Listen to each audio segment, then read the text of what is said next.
próximo ano agrícola, que nós estamos chamando de PRONAF sistêmico, ou seja, o financiamento da propriedade e não o financiamento de uma atividade em particular.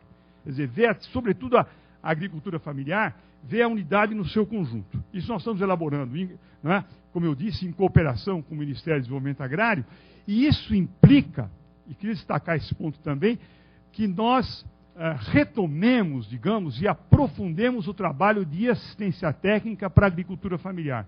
Infelizmente, no Brasil, no início da década de 90, houve um desmonte do sistema de assistência técnica e extensão rural, que está sendo reconstruído. Né? Aliás, se for falar dessa história também, eu vou provocar o doutor Eliseu. O doutor Eliseu também trabalhou muito antes da Embrapa na área de assistência técnica e extensão rural. Quer dizer, nós precisamos criar mecanismos através dos quais, não é, possamos levar aos produtores de menor escala, porque os produtores médios e grandes, eles vão atrás da tecnologia. Os produtores pequenos têm muito mais dificuldade para isso. Então nós precisamos retomar esse sistema, e o próprio Banco do Brasil, não é, está procurando atuar de forma integrada com o Ministério do Desenvolvimento Agrário e com as agências estaduais de assistência técnica. Algumas permaneceram, outras estão sendo recompostas, para que nós possamos tornar esse agricultor familiar mais qualificado, não é? E, portanto, que ele seja mais eficaz na produção e obtenha maior retorno, não é? Possa melhorar a sua produtividade e obter maior retorno, não só uma maior produção, mas uma produção economicamente viável e, obviamente, ambientalmente sustentável. Isso é questão básica hoje, esse tema merece uma reflexão à parte, né? Essa é uma preocupação central nossa. Então, estamos trabalhando nesse sentido, não é? E esperamos no próximo ano que se implemente esse chamado PRONAF sistêmico. Finalmente, queria fazer um comentário de um programa que foi criado no Banco do Brasil há 4, 5 anos, chamado Desenvolvimento Regional Sustentável.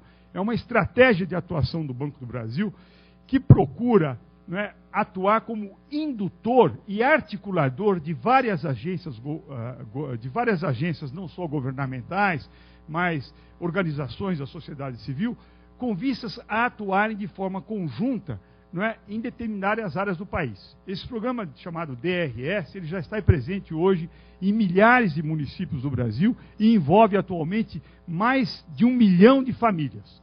E o Banco do Brasil financia atividades dentro desse DRS hoje num montante de mais de 6 bilhões de reais. É uma atuação muito relevante. Ela não está dirigida apenas em agricultura, ela é predominantemente voltada para a agropecuária. Voltada não, os DRS são, na sua grande maioria, DRS no meio rural, né? Portanto, apoiando atividades de natureza agropecuária.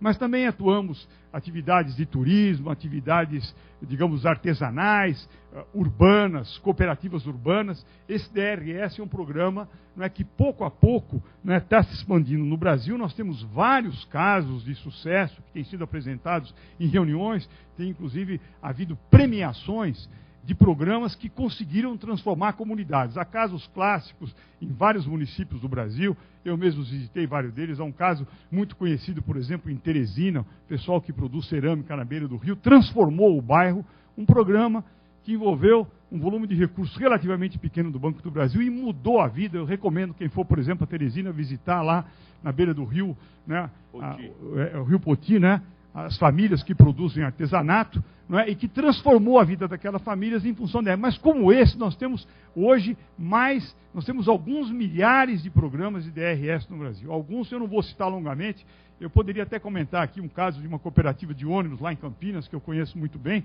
que transformou, né, a atuação de um conjunto de pessoas que se reuniram, não é, para fazer uma cooperativa de micro-ônibus. Eu poderia contar esse caso aqui, mas seria longo. Mas há, como eu disse, centenas, ou até já hoje, mais de 1000 programas de DRS, como eu disse, envolvendo 1 milhão de famílias, são alguns milhares, são 4.000 programas, projetos, se não me engano, não é, envolvendo mais de 1 milhão de famílias, que tem sido extremamente bem sucedido. E a maioria, eu citei casos urbanos, mas a maioria desses DRS estão, digamos, desenvolvendo programas no meio rural. Bom, concluindo, não é, e para não me alongar e para a gente ter um pouco de tempo para debater, eu queria dizer que o Banco do Brasil, historicamente, não é, tradicionalmente, é um banco vinculado à agricultura Não vou entrar nesse debate hoje, né, que muita gente está reclamando da falta de crédito, apenas vou dizer para vocês o seguinte: no dia 30 de junho, o Banco do Brasil tinha emprestado 36,1% a mais, aliás, no dia 30 de setembro, primeiro trimestre desse ano agrícola, julho, agosto, setembro, o Banco do Brasil tinha emprestado 36,1% a mais do que no mesmo período do ano passado. E, ao mesmo tempo, há uma grande reclamação de falta de crédito. Por quê? Essas coisas que a gente precisa analisar o que está acontecendo. É porque outros financiadores saíram totalmente. O Banco do Brasil cresceu e nós temos autorização para crescer ainda mais. Acontece que, não é, historicamente, inclusive eu já ouvi isso muito, o Banco do Brasil nunca abandonou os produtores rurais. Nesse momento, nós estamos ampliando a nossa atuação. Agora, o que está acontecendo é que nessa crise, vários outros agentes financeiros da agricultura se retiraram. Então, aparentemente, aliás, está havendo uma falta de crédito, mas não do Banco do Brasil. Agora, como o Banco do Brasil é o principal agente financeiro, né, frequentemente as pessoas dizem que não tem dinheiro no Banco do Brasil. Vocês veem, aproveitando essa oportunidade, você vê a diferença da aparência do que acontece na realidade. Bem, pessoal, muito obrigado e eu espero que no debate a gente retome e aprofunde essas questões.